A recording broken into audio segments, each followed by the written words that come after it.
Profesor di sini, dan di video ini saya akan mereview One Piece untuk chapter terbaru, yaitu di chapter 1031. Nah, mari tanpa basa-basi lagi, kita langsung saja wadaw.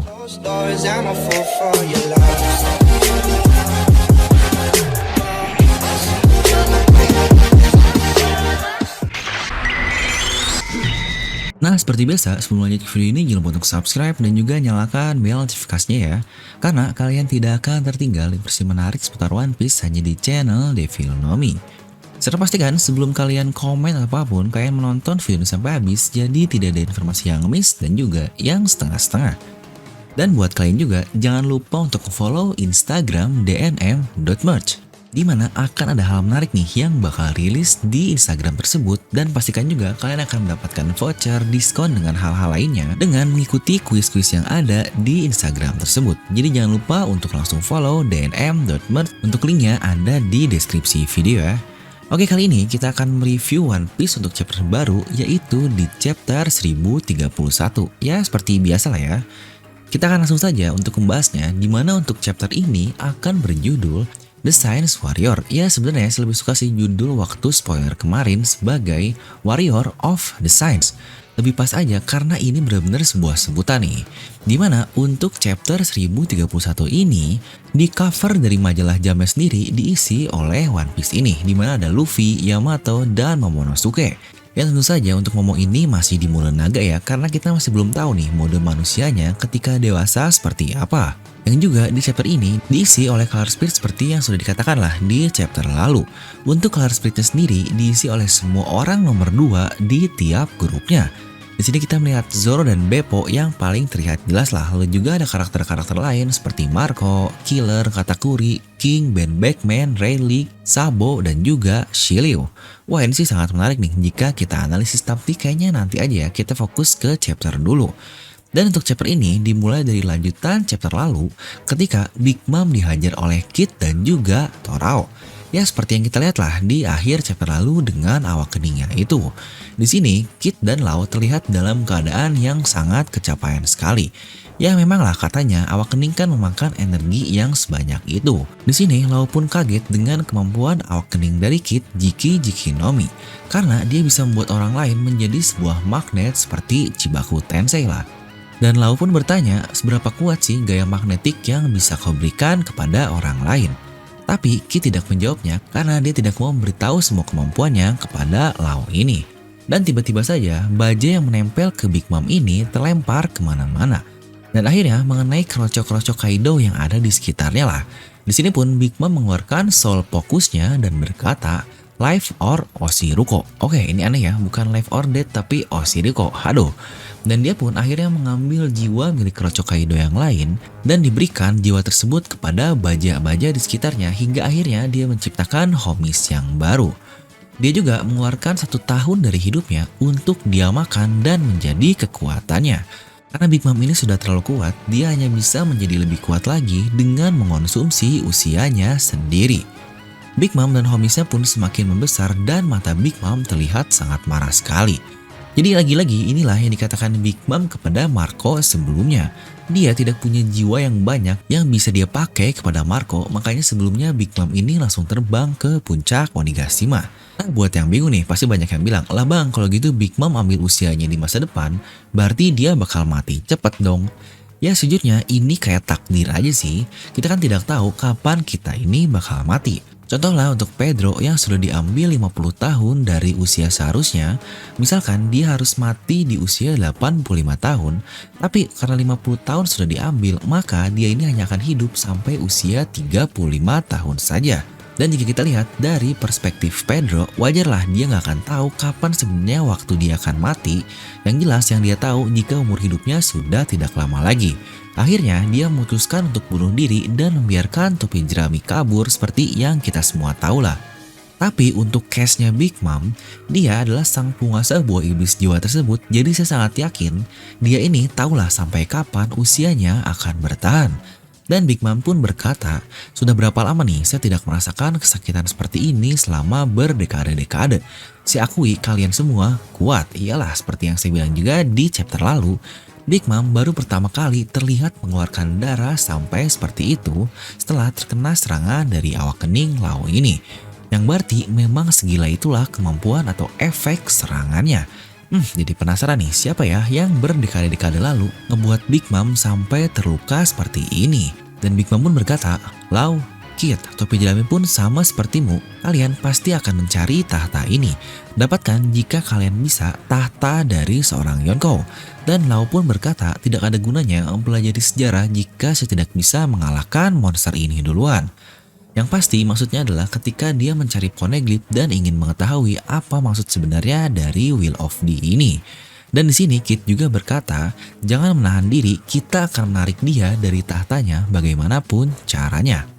Dan ketika itu terjadi, kita melihat di bagian lain Yamato tetap lanjut ke objektifnya karena rutenya banyak sekali musuh, dia akhirnya memotong melewati sebuah gua. Dan di dalam gua tersebut, di mana ada X-Drake dan Apo, yang ternyata X-Drake pun tiba-tiba menyerang Apo ini yang mereka pun saling beradu kembali. X-Drake berkata jika serangan Apo ini sesuatu yang bisa ditahan lah.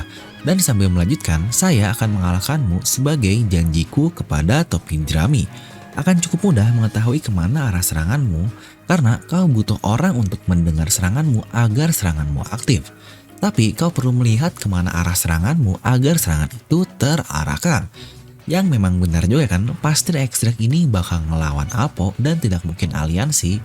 Toh dia pasti ingat kata-kata Kobe terkait Luffy Senchou.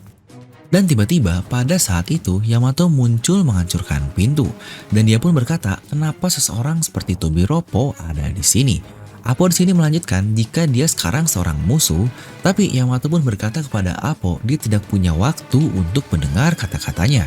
Drake menjelaskan jika dia sekarang sudah berada di sisi yang sama dengan Yamato ini dan Yamato pun kaget sambil berkata jika dia sedang terburu-buru karena Onigashima dan ibu kota sedang dalam bahaya. Yang akhirnya, Apo bersama ketiga numbers yang lain sebelumnya itu mereka semua mengejar Yamato dan X-Drake pun mengikutinya. Dan berpindah juga ke lantai 2 Onigashima. Di sini kita lihat akhirnya dua agen CP0 yang dilihatkan di chapter lalu sudah sampai ke tempatnya Robin dan juga Brook. Di mana para Mi yang lain mencegahnya untuk membuat Robin dan Brook agar bisa kabur. Tapi ketua dari CP0 ini menggunakan Soru untuk mengejar Robin ini. Yang berarti memang benar dua orang mengejar Robin hingga tersisa satu orang lain dari CP0 yang entah kemana nih apa yang dia tugaskan. Apa mungkin dia ditugaskan untuk membunuh Wushu ya yang sudah dikalahkan oleh Jinbei sebelumnya. Dan berpindah lagi kepada Sanji yang sebelumnya kabur, dia berada di area esek-esek milik Tante Black Maria. Di mana kita lihat seorang perempuan yang berteriak marah-marah kepada Sanji, di mana ada yang mengancamnya menggunakan pedang lah atau juga tombak dan yang lain-lain. Di mana salah satu dari mereka memegang perempuan di tangannya yang ketakutan dan kesakitan. Perempuan tersebut pun bertanya kenapa dia melukainya. Sanji pun sangat bingung dan berkata dia tidak melakukan apapun dan perempuan itu melempar barang kepada Sanji dan Sanji pun yang bingung langsung pergi dari ruangan itu sambil berkata kepada dirinya sendiri tidak mungkin aku menyerang seorang wanita. Dan ketika Sanji mengingat apa yang sebenarnya terjadi, di sini kita melihat momen ketika Cosette, Chef Germa yang sebelumnya dihajar oleh Niji. Dan Queen pun sampai di tempatnya Sanji dan akhirnya Sanji dapat mengingat apa yang sebenarnya terjadi. Flashback dikit ketika dia sedang berlari ke area esek-esek itu, dia bertemu seorang wanita yang disebut sebagai Geisha lah. Di situ dia pun berteriak, maafkan aku bukanlah anak buah dari Kaido, aku hanyalah seorang Geisha yang dibawa dari ibu kota bunga. Yang di sini kita melihat ekspresi Sanji berubah menjadi sangat serius dan kita tahu-tahu melihat Geisha-nya sudah terbaring di tanah dan terluka. Kita pun melihat ekspresi Geisha tersebut melihat Sanji dalam ketakutan. Dan kembali lagi ke waktu saat ini, Queen berubah lagi ke mode hybridnya yang Sanji secara mental sudah hancur sekali. Dia berkata kepada dirinya, "Hey Luffy, aku seperti apa yang kau inginkan? Aku yang dulu yang tidak berguna ketika berhadapan dengan seorang wanita, atau seorang prajurit sains berdarah dingin yang akan melukai siapapun yang kau inginkan? Mana yang lebih berguna menjadikan kau sebagai raja bajak laut?"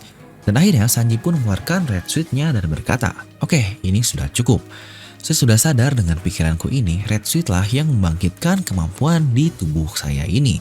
Di mana ada beberapa hal lain yang tidak akan berubah, tapi saya tidak akan menjadi seorang Germa. Dia pun melempar Red Switch tersebut dan menghancurkannya dengan kakinya hingga akhirnya kaleng tersebut meledak. Di sini Sanji berkata, "Selamat tinggal Germa, selamat tinggal pemandian wanita." Sebisanya anjir, masih inget aja ngintip si Sanjay ini. Di sini Sanji menyalakan rokok dan mengeluarkan denden musi. Ternyata yang dihubungi adalah Zoro yang masih bertarung melawan King. Di situ Zoro sangat bingung, kok saya punya denden musi ya, dan Sanji pun menjawab jika dia yang menyimpannya, alih-alih jika Zoro akan tersesat. Kita lihat di sini King sudah berubah ke mode dinosaurusnya dan menyerang Zoro di udara. Sanji pun berkata dengan sangat jelas dan lantang, "Dengarkan aku, ini akan sangat singkat. Saya punya satu permintaan padamu, setelah ini kita akan menang melawan bajak laut Kaido." Yang dijawab tentu saja oleh Zoro ini. Dan di sini Sanji melanjutkan, "Tapi setelah perang ini, pikiran saya tidak akan sama seperti sebelumnya. Saya ingin kau membunuhku." Zoro awalnya bingung tapi langsung menjawab, "Baik, akan kulakukan. Aku tidak tahu apa yang sebenarnya terjadi, tapi itu akan menjadi sesuatu yang aku tunggu setelah pertarungan ini. Jadi sampai itu terjadi, jangan berani-beraninya kau mati." Waduh, Zoro ini memang serius sekali ya. Taunya Zoro pas nyambut Sanji, ntar pedangnya malah patah semua. Aduh. Dan kembali ke pertarungan Queen dan juga Sanji. Di sini Sanji tiba-tiba menghilang di hadapan Queen dan Queen pun bingung. Dia menghilang, apa ini bagian dari teknologi Germa lagi? Dan Sanji pun tiba-tiba muncul setelah dia tertutup dengan api dan menendang Queen dengan serangannya yang bernama Hell Memories. Dan chapter ditutup sampai seperti itu saja. Oke, sejujurnya ini chapter yang buat saya sangat speechless sekali. Bener-bener lah nggak bisa dideskripsiin gimana frustasinya Sanji terkait apa yang terjadi kepada tubuhnya itu. Pertama, tentang dia sendiri yang sangat membenci Germa itu sudah tertanam kuat dari kecil. Lalu prinsipnya untuk tidak menyerang wanita selama hidupnya, bahkan dia rela mati jika harus menyerang wanita. Tahu-tahu hal itu terbantah ketika Sanji akhirnya menyerang seorang wanita, yang berarti secara kasar bisa kita bilang jiwa dari Sanji ini sudah mati karena dia menyerang wanita dan membuat wanita tersebut membenci Sanji. Ini benar-benar sebuah pandangan yang menurut saya sangatlah mengerikan sekali. Yang pantas saja akhirnya dia langsung memutuskan agar Zoro mengakhiri hidupnya ini. Hal yang menurut saya sangat masuk akal sekali kepada Sanji, toh dia ini bukankah hidup untuk tidak menyerang seorang wanita, tapi jika tiba-tiba dia harus menyerang wanita, oke, ini sudah akhir dari hidupnya. Lagi-lagi One Piece selalu akal bisa masuk lah. Dan jadi untuk chapter ini akan saya beri nilai 8,5 dari skala 10. Ya karena tidak ada fight yang cukup oke lah, tapi dari sisi emosional, frustasi yang dialami Sanji di sini benar-benar terasa banget. Dan yang terpenting tapi menyebalkan adalah minggu depan libur ya guys. Nah jadi itulah untuk video kali ini. Kalian bisa langsung tuliskan pendapat kalian di kolom komentar di bawah. Dan buat kalian juga yang ingin join membership channel Filnomi, dimana saya suka ngadain live premiere untuk spoiler dan review, dimana banyak yang suka ngebacotin saya dengan stiker yang unik-unik ini. Kalian bisa langsung klik tombol join di sebelah tombol subscribe. Dan seperti biasa, semoga kalian terhibur dengan video ini. Like aja kalau kalian suka, dislike aja kalau nggak suka, jangan lupa untuk subscribe dan juga share video ke teman kalian. Gue The Film pamit, and I'll see you guys next time.